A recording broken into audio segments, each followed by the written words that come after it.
شباب النجم والإمبراطور وصولا إلى سعادة الوزير. جال وصال في ملاعب القارة وتألق بشكل كبير مع الفرق التي لعب لها. أوصل منتخب بلاده إلى كأس العالم وفاز بلقب أفضل لاعب في إفريقيا، وتم اختياره لاعب القرن في بلاده. من هو ضيف توقعاتي؟ فلنشاهد معا. طارق ذياب إمبراطور الكرة التونسية الذي حفر اسم بلاده على الكرة الذهبية الإفريقية. قاد تونس مع زملائه إلى نهائيات كأس العالم في الأرجنتين وأولمبياد سيول. تألق بشكل كبير مع الترجي وأحرز معه 11 لقباً.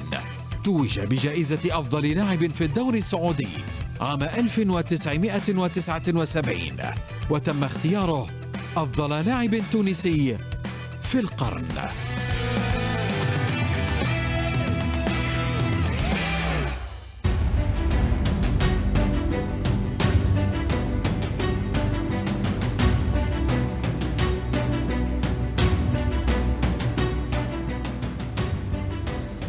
إمبراطور الكرة التونسية وأسطورة التحليل طارق ذياب، أهلا بك إلى برنامج توقعاتي. أهلا بك، شكرا على الاستضافة. كابتن طارق، لنعود قليلا بالذاكرة المونديالية إلى الوراء. حققت مع زملائك أول فوز عربي وكذلك أفريقي في كأس العالم بعد هزيمة المكسيك ب3 أهداف لهدف واحد. أخبرنا عن تلك المباراة وما كانت تعني لكم. بطبيعة الحال منتخب عربي وأفريقي يفوز في أول مباراة في كأس العالم، طبيعي إنجاز كبير للكرة التونسية، الكرة العربية والأفريقية. أولا التصفيات كانت صعبة، وأنا ذاك منتخب واحد يترشح كأس العالم. اليوم 5 منتخبات وتونس ساهم، لأن بعد 78 الفيفا أضافت معناتها مركز اخر لافريقيا، اصبح منتخبين معناتها يترشحوا، وهذا انجاز كبير للكره التونسيه والكره العربيه والافريقيه. مباراه المكسيك كانت المباراه هامه جدا بالنسبه لنا احنا، بالنسبه للاعبين ككل، لانها بقات في التاريخ، بقات حتى في التاريخ العربي، لان ممكن بعد تونس الجزائر فازت، المغرب فازت في المباريات الاولى، وفي حتى المغرب ترشحت الى الدور الثاني، ولهذا انجاز كبير للكره التونسيه وخصوصا الكره العربيه والافريقيه، يعطى ثقه كبيره للمنتخبات العربيه والافريقيه. دائما مع هذه المباريات وكواليس هذه المواجهة يقال أن المدرب عبد المجيد الشتالي لم يتكلم معكم بين شوطي المباراة، بل اكتفى بوضع علم تونس في منتصف غرفة الملابس وغادر الغرفة. هل نجح ذلك في تحفيزكم وقلب النتيجة وقتها؟ صحيح، لأن الشوط الأول كان دون المستوى وكنا خايفين، واكبر عدو للاعب هو الخوف، لانه اثر على معنوياته واثر على حتى المردود نتاعو الفني. ولهذا وهام جدا ان المكسيك كانت فايز علينا 1-0. لما دخلنا في الشوط الثاني مرتاحين معناتها منهزمين، لازم نلعبوا ونعطيو 100%.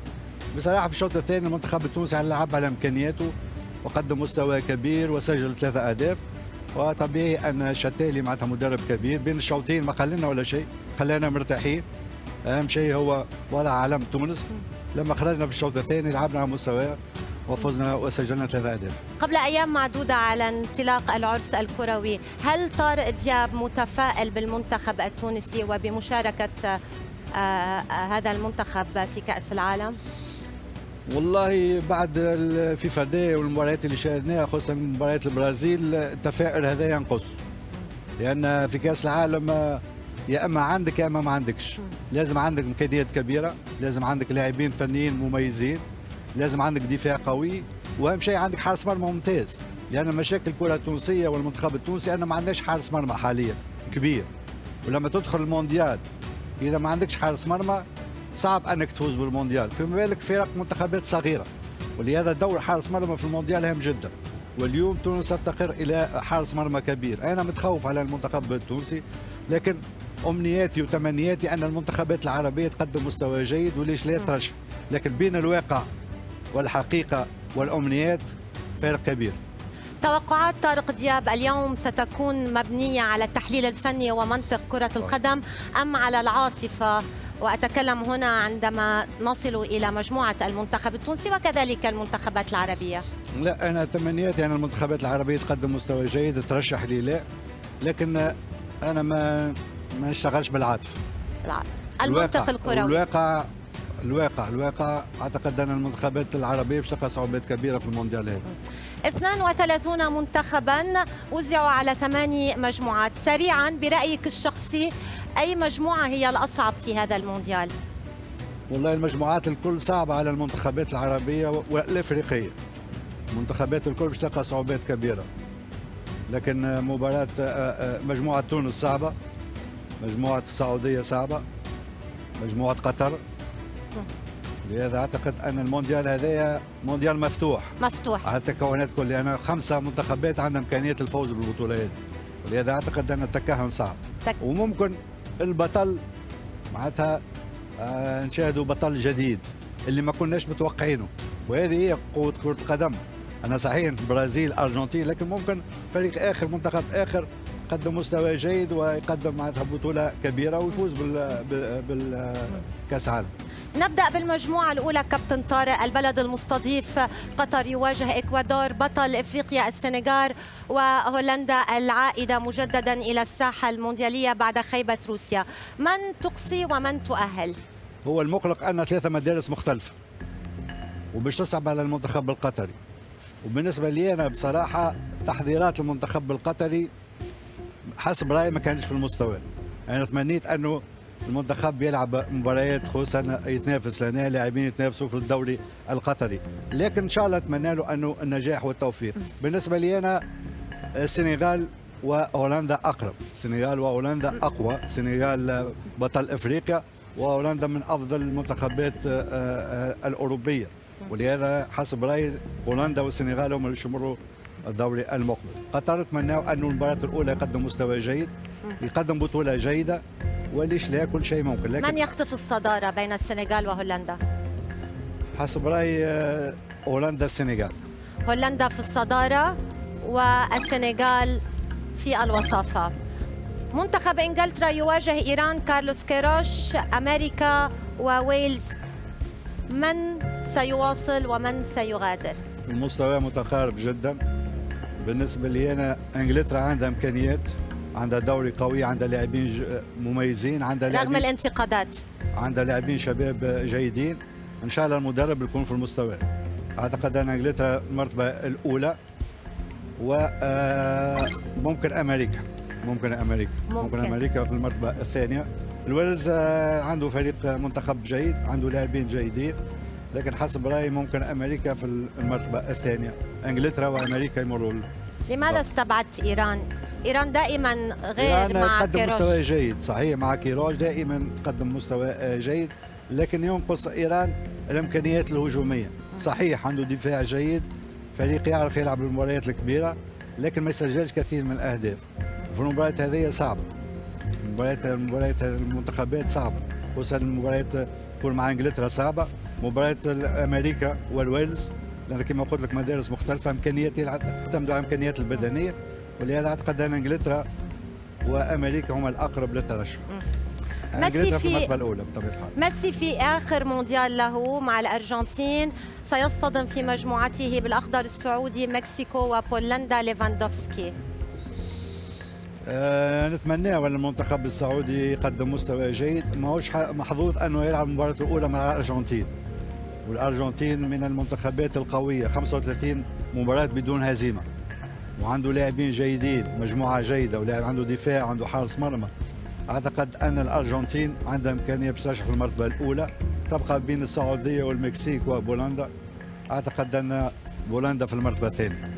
اذا ارجنتين في الصداره، بولندا في الوصافه. حامله اللقب فرنسا تواجه استراليا، الدنمارك ومنتخب بلادك المنتخب التونسي. من سيواصل ومن سيغادر؟ طبيعي في المجموعه الدنمارك وفرنسا. الدنمارك شاهدناها فريق كبير، امكانيات كبيره، فاز على فرنسا ذهابا وايابا، وفرنسا يبقى من المترشحين. صحيح عنده اصابات كثيره والكلهم باش يرجعوا في المونديال، تونس خوفي على تونس كما قلت لك ان في المراكز الهامه ما عندهاش لاعبين، ما عندهاش حارس مرمى حاليا، حلول فرديه، ما عندهاش وسط ميدان قوي، وسط ميدان هجومي، وينقصنا راس حرب. اذا تدخل بالنقائص هذه صعب انك تترشح ضد منتخبات كبيره. نتمنى ان المنتخب التونسي ذاك، لكن الواقع تحكم علينا ان فرنسا والدنمارك هما اللي بيشترشوا. ممكن الدنمارك في المرتبه الاولى وفرنسا ممكن الدنمارك في المرتبه الاولى وفرنسا المرتبه الثانيه. الدنمارك في الصدارة، فرنسا في الوساطة. هل استبعادك للمنتخب التونسي هي طريقة لعدم يعني وضع الكثير من الضغوط على المنتخب التونسي في هذا الموسم؟ صحيح هناك ضغوطات أم لست متفائل؟ وهل المباريات في فدي هي معيار لمونديال؟ البعض يقول أنها ليست معيار. صحيح، هي ليست معيار، لكن تحس ان المنتخب التونسي مازال شهر على المونديال وماهوش حاضر. لما لعبنا ضد البرازيل شاهدنا نقائص عديده، ولما باش تلعب ضد استراليا باش تلعب ضد الدنمارك وفرنسا تقريبا المستوى تاعهم قريب للبرازيل. ولهذا ثم المنتخب التونسي المراكز الهامه ماهوش موجود، معناتها ما ثماش لاعبين كبار. أنا بالنسبه لي انا قلت لك في البدايه انا بدون حارس مرمى صعب انك تلعب الادوار الاولى، فما بالك منتخبك يلعب الدور الاول ضد الدنمارك وفرنسا وحتى استراليا، حتى اصبحت خايف على استراليا. ولهذا تونس ينقصها حارس مرمى كبير. اعتقد ان هذه مشكله كبيره للمنتخب التونسي. لكن هل المشكله بالمدرب؟ البعض يعني ذهب يطالب بتغيير المدرب، ولكن المشكله ان المدرب ليس لديه الحلول الفرديه او الخيارات الفرديه. المشكلة أن الفرق التونسية ما عندهاش حراس مرمى، ما اشتغلتش ما خدمتش المنتخب، لأن اللاعبين هذوما جلهم من الدوري التونسي ويلعبوا في أوروبا. حاليا ما عندناش حارس مرمى كبير في تونس، واحنا كان ودنا في العشرة 30 سنة أن عندنا حراس مرمى كبار. لما تدخل كأس الفريق وكأس العالم حارس كبير يعطي ثقة كبيرة جدا، لكن حاليا ماهوش ملومش على المدرب، ملوم على الفرق التونسية أن ما عندهاش حراس مرمى جيد. المجموعة الخامسة بطل العالم سابقين إسبانيا وألمانيا يواجهان كوستاريكا واليابان. إسبانيا فريق منتخب جيد، عنده أداء جيد، شاهدناهم في تصفيات مستوى جيد في كأس أوروبا. أنريكي ممتاز أنه أعطى ثقة للاعبين الكل ومدرب ناجح. إسبانيا دائما صعب على إسبانيا تمر المجموعة. ألمانيا فريق جيد، ألمانيا كده عندهم أداء جيد. اليابان ممكن تكون عندها إمكانيات لهم الألمانيين بالكرة. هناك لاعبين جيدين، هناك هناك خبرة، لازم موجود مش موجود في المنتخب يلعب كرة، منتخب يفرج، لكن في الآخر ينهزم. واعتقد أن اسبانيا والمانيا اسبانيا يتصدر. اسبانيا يتصدر، ألمانيا في الوسط. بلجيكا الثانية على العالم وتواجه كندا، المغرب وكرواتيا. بلجيكا كثير الناس يقولوا من المنتخبات المترشحة. بلجيكا بالنسبة لي أنا فريق منتخب حاليا عنده لاعب هو دي بروين. والبقية المستوى بتاعه هازارد ما عادش موجود، ولوكاكو مصاب، دفاعها ما عندهاش دفاع قوي، عندها حارس مرمى ممتاز هو كورتوا. لا نهاية هذا الشيء. كانت عنده فترة جيدة في 2014 باش قدم مستوى جيد ويفوز. لم يستغل. اليوم بالنسبة لي أنا بلجيكا مش من المرشحين الكبار الفوز بالبطولة هذه.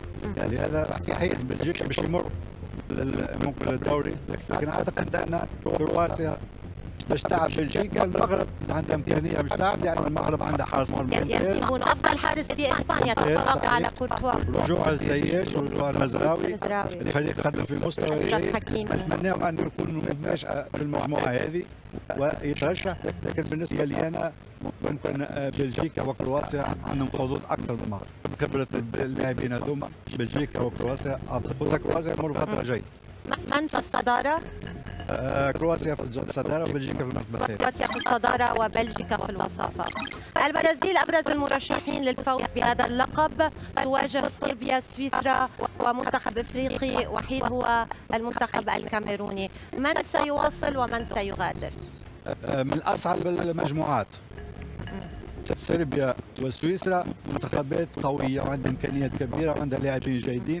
سويسرا مقلق للمنتخبات الكبيره، منتخب جيد، ولهذا عقليه البرازيل مشكلتهم مع انه يدخلوا يستسهلوا المباريات، وهذه تلعب دور سيء للبرازيل في عديد المباريات الكبيره. انا بالنسبه لهم باش يفوزوا بسهوله ويستعرضوا، لكن البرازيل عنده افضل فريق حاليا وعنده افضل لاعبين وصفوفه متكامله. كومبليت، هو المنتخب الكومبليت، عنده حراس مرمى من افضل حراس مرمى في العالم، اليسون وإيدرسون، عنده دفاع في كل مركز عنده 2 3 لاعبين او ميدان وجوه، لكن مشكلتهم ان في بعض الفترات يدخلوا وكانوا فازوا مباراه، وهذه تلعب لهم ادوار سيئه. بالنسبه لي انا البرازيل في الصدارة. صربيا منتخب جيد في تصفيات كاس اوروبا، قدم مستوى جيد صدر مجموعته امام البرتغال. ولهذا انا البرازيل وصربيا. كاميرون ما عندهاش حظوظ، كاميرون ما عندهاش حظوظ كبيره. البرتغال بقيادة كريستيانو رونالدو في آخر مونديال له كذلك تواجه غانا، أورغواي وكوريا. من تؤهل ومن تقصي؟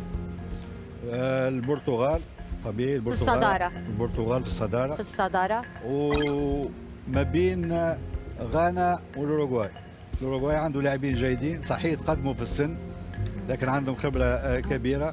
ممكن البرتغال والأوروغواي. كوريا لا في منتخب جيد، كوريا مثل اليابان يلعبوا كورة لكن في النهاية ينهزموا. أعتقد أن البرتغال والأوروغواي هم يشترشوا. أوكي.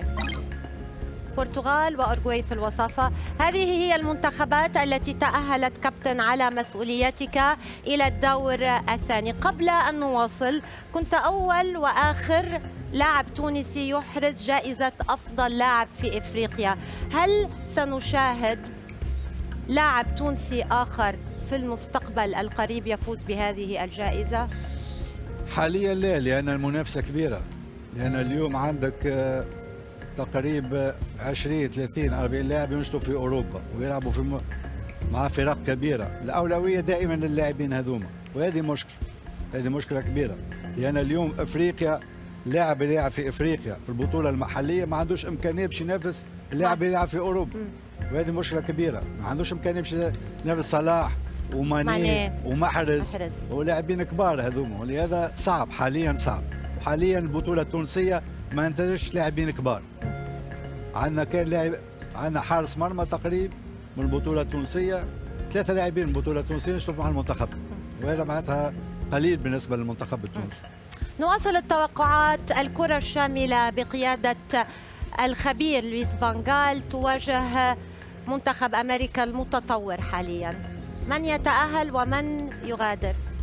لا طبيعي لويس فان غال هو اللي يترشح، لأن بيتقدم المباريات، المنتخب عنده لاعبين جيدين، عندهم لاعبين يلعبوا في أفضل فرق، متعودين بالمباريات الكبيرة، وأعتقد أن لويس فان غال فريقه هو اللي بيترشح. المباراة الثانية كابتن، عادة عندما تتصدر فرنسا مجموعتها طريقها يكون سهل جدا للوصول إلى نصف النهائي، ولكن عندما تكون في الوصافة ستصطدم في الأرجنتين، نهائي مبكر لمونديال قطر. يعني لمصلحتها فرنسا ما تحتل مركز الوصافة، لأنه صحيح. حتكون بورطة بالمونديال. صحيح. أنا دائما في كرة القدم في المونديال صعب أنه منتخب يفوز بمونديالين ورا بعض، باك تو باك، صعب. في منتخبات فاز مونديال وخرج من الدوري المجموعة، لكن فرنسا هذا مخيف. فرنسا أول كانت مخيف. فرنسا عنده إمكانية باش يفوز على المنتخبات الكل، لأنه عنده لاعبين جيدين، عنده لاعبين عندهم خبرة كبيرة، ولكن في مشكلة الإيجو بالمنتخب الفرنسي، في مشكلة الإصابات والإيجو شوي، والمشاكل هناك اللي مشاكل فجرها شقيقه لبول بوجبا. بالنسبة لي أنا بول بوجبا ماهوش لاعب مؤثر كبيرة في المنتخب، عندك إمكانية تعويضه، لو جات مع مبابي، لو جات مع بنزيما ممكن، لكن تعويضه سهل، يعني عندك تشواميني، عندك كامافينغ، عندك لاعبين كبار ينشطوا فيه. ولهذا أعتقد أن ما بين الأرجنتين وفرنسا طبيعي تحب الأرجنتين تفوز. أرجنتين دون التردد. الأرجنتين تقصي فرنسا وتتأهل إلى الدور ربع النهائي. الآن المنتخب الإسباني والمنتخب البلجيكي. منتخب مارتينيز في مواجهة لوتشو، نفس الفكر الكروي. منتخب اسبانيا، لأن بالنسبة نحن ما زلنا بلجيكا نعيشوا على 3 أو 4 مواسم الأخيرة. لا، بلجيكا بالنسبة لي أنا ما عادش عندها لاعبين كبار، ما عادش عندها لاعبين جدد صغار معناتها يلعبوا في المنتخب البلجيكي، معتمد على اللاعبين الكبار اللي عندهم خبرة مش حاضرين وجاهزين بدنيا. ولهذا بالنسبة لي أنا إسبانيا أفضل. إسبانيا عندها لاعبين شباب، عندها مدرب ذكي، على قد أن إسبانيا عندها إمكانية الفوز على بلجيكا. قمة نيمار وسواريز.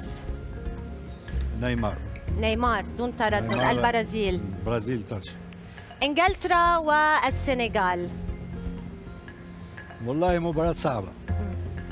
اللي بيمشي يلعب ضد السنغال لازم يكون في احسن حالاته، ما يكون اسم. عندهم حارس كبير، افضل عندهم حارس، عندهم دفاع، ويعجبني في المنتخب السنغالي تيم ورك. منتخب افريقي اوروبي، اسلوبه اوروبي، ويعتمد على امكانياته البدنيه، وهذا مقلق لاي منتخب. يعني انجلترا مش بالسهل ان تفوز على السنغال، لازم تكون في احسن حالات، ولهذا مباراه ما هي سهله، لكن انجلترا نقول انجلترا الى ربع النهائي.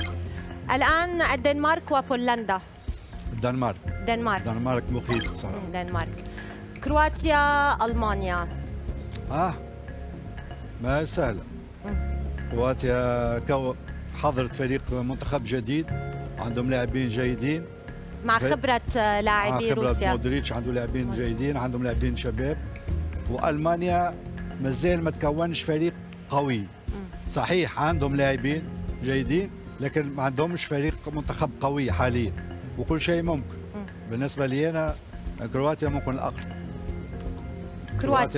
كرواتيا الى الدور ربع النهائي، المانيا خارج المونديال.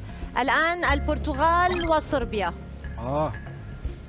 البرتغال مش سهله الامور بالنسبه للبرتغال، لعبوا ضد بعضهم صحيح في تصفيات بطوله اوروبا، لكن بالنسبه لي انا بتقدم المباريات اعتقد ان خبره البرتغال اقرب بقياده كريستيانو. هل انت متعاطف مع كريستيانو؟ طبيعي متعاطف مع كريستيانو. أنا تتمنى سيناريو ميسي رونالدو في النهائي؟ يمر فتره صعبه حتى مع مانشستر يونايتد. ان شاء الله قبل المونديال يلعب مباريات يكون حاضر وجاهز بدنيا، لكن وراء عنده عديد اللاعبين جيدين. صحيح. إذا البرتغال إلى الدور ربع النهائي. الآن الأرجنتين وهولندا. الأرجنتين وهولندا. دائما ما التقوا هذين المنتخبين في كأس العالم. الأرجنتين أفضل. الأرجنتين عندها كما قلت لك لاعبين جيدين. ميسي السنة هذه ليس ميسي بتاع الموسم الماضي، قدم في مستوى جيد، عنده حارس مرمى، عنده دفاع. جماعيا فريق ما عادش يعتمد على ميسي وامكانيات الفرديه، فريق جماعي بامتياز، واعتقد ان عنده امكانيه باش تخطى المنتخب الهولندي بنجومه الحاليين. بنجومه ممكن يتخطى. انا اعتقد الارجنتين تفوز على هولندا. اذا الارجنتين الى مربع الكبار. الان اسبانيا والبرازيل. مباراه ما هي سهله.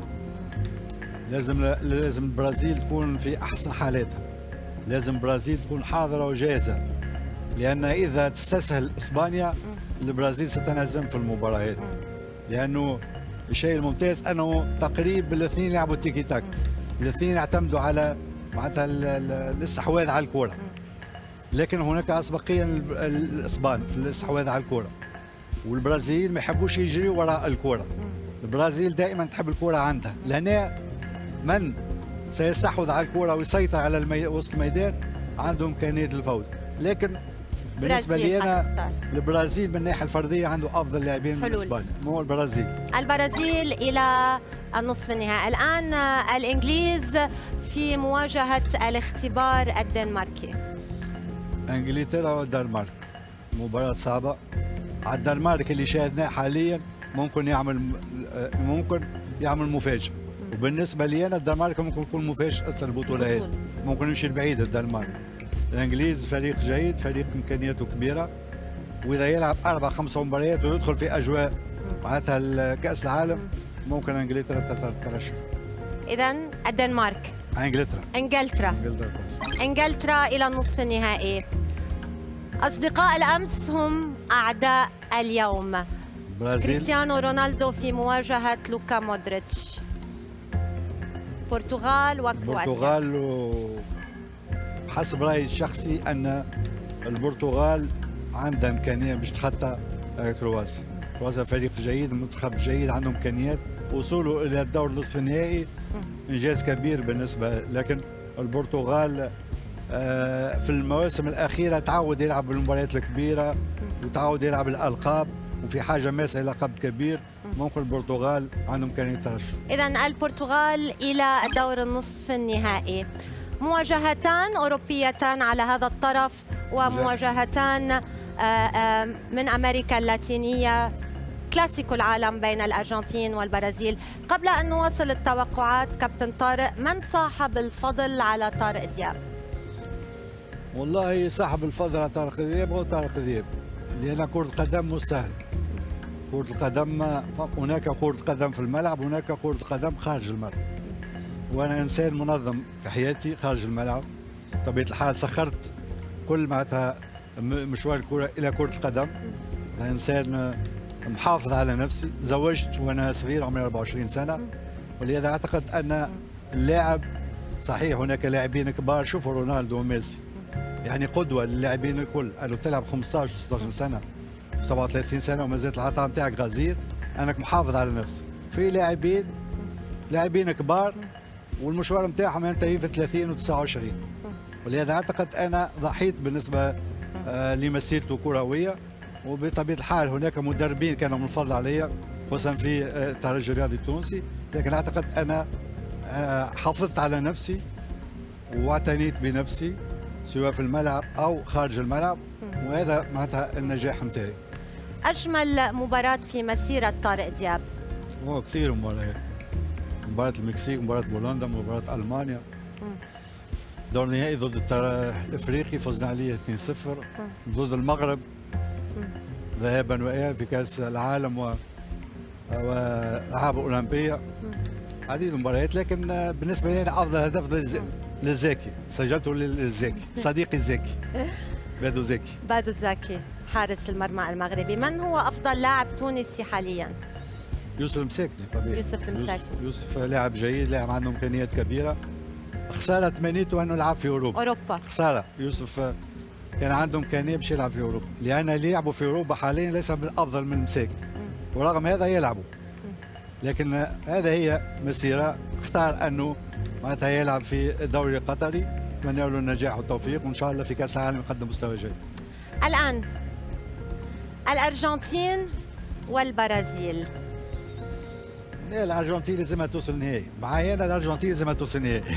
صحيح. بالطول بالعرض بدها توصل للنهائي. لأن بالنسبة لي أنا ميسي المسيرة نتاعو ناقصها كأس عالم. بس هل يحتاج ميسي لكأس عالم ليثبت أنه الأفضل؟ ليثبت أنه الأفضل؟ لا، هو بالنسبة لي أنا الأفضل. هو بالنسبة لي أنا الأفضل. الاستمرارية نتاعو ما شاتاش الاستمرارية نتاعو منذ بدايته حتى نهاية المشوار، واللاعب هذا كل موسم يقدم مستوى جيد. لا مارادونا ولا حد. مارادونا لاعب كبير وإمكانيات كبيرة، لكن ما لعبش 14 15 سنة مستوى ميسي. صحيح. ولهذا ميسي بالنسبة لي إن شاء الله يوصل الدور النهائي.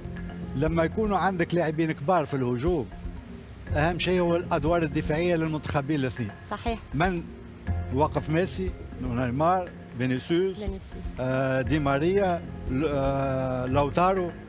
ولهذا كل في المنتخب عنده 4 5 لاعبين كبار. الدور هذا على المدافعين، اللي الفريق اللي يدافع افضل هو اللي راح يفوز بهالمباراه. ولهذا اتمنى ان شاء الله الارجنتين.